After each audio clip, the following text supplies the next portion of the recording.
Well, hello and welcome to The Talk.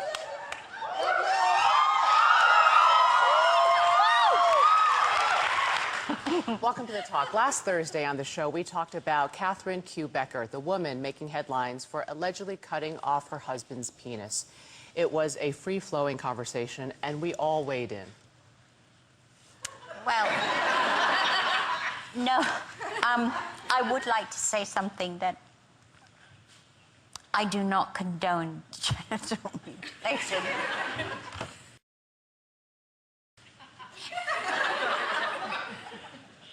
You okay, Sharon? Okay. Look, you want me to start? Yeah. Okay. What I know about Sharon and the ladies at the table is that we really mean no harm when we say things. Sharon is the person who says things, we all laugh, she means no harm by it. So I know that about every one of you. There's no ill intent, but it's not easy doing a live show 5 days a week, and we wish we can say the right thing all the time, but we can't. It's hard. We can't look good all the time. We can't say the right thing. We can't be funny all the time. I'm sorry, I shouldn't have looked at you when I said that. but maybe you wanted my comfort because you're not funny all the time. Yes, I did. Thank you. Thank you for picking me up, sister. Oh, no, thank you, you're welcome. Leah. It's just, I do not condone genital mutilation, and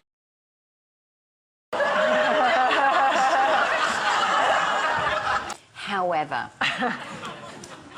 I do think it's quite fabulous. Imagine that thing whizzing around the disposal. It's like hysterical. I didn't mean any harm by laughing about it, and I'm sorry that I offended people because that's not my intention or the intention of this show. It's not what we're about. Exactly. So I apologize. Well said. Thank you. And thank you for speaking from your heart.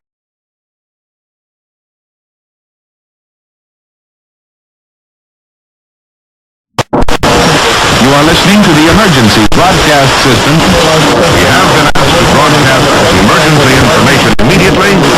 We will bring you other emergency information the moment we receive it.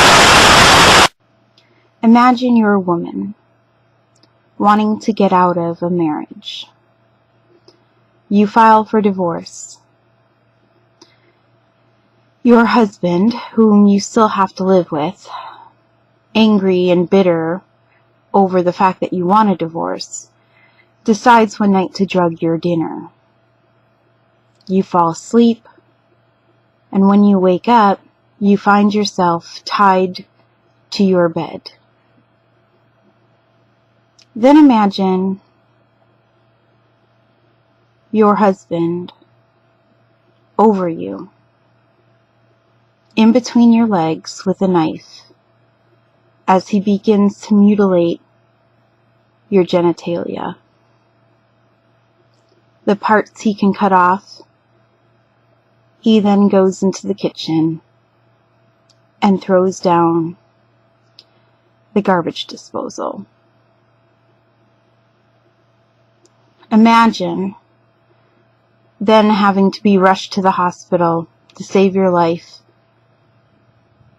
for the doctors to close off major veins and arteries before you bleed to death.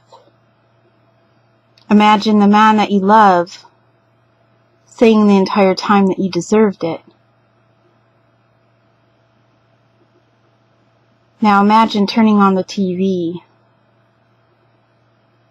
seeing a panel of men on a talk show laughing and making light of what happened to you,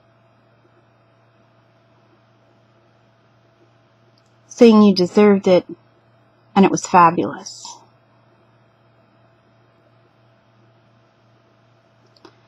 What would most people think if a story like that were true?